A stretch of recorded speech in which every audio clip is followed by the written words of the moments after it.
ترکیہ اور شام میں پیر کو آنے والے شدید زلزلے سے مرنے والوں کی تعداد مسلسل بڑھ رہی ہے۔ غیر ملکی میڈیا کے مطابق دونوں ممالک میں مجموعی طور پر اموات کی تعداد 8,364 ہو گئی ہے، جبکہ سینکڑوں افراد زخمی اور زیر علاج ہیں۔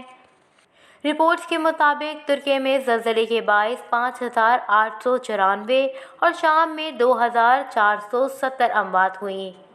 غیر ملکی میڈیا کے مطابق شدید سرد موسم کے باعث امدادی کارکنوں کو زمین بوس عمارتوں کے ملبے تلے دبے افراد کو نکالنے میں شدید دشواری کا سامنا ہے۔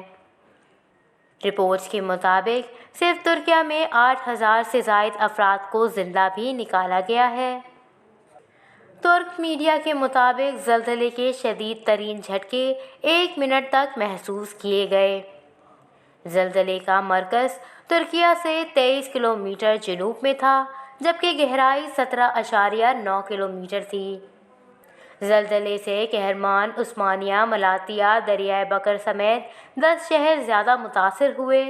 زلزلے کے جھٹکے قبرص، یونان، اردن، لبنان، جارجیا اور آرمینیا میں بھی محسوس کیے گئے۔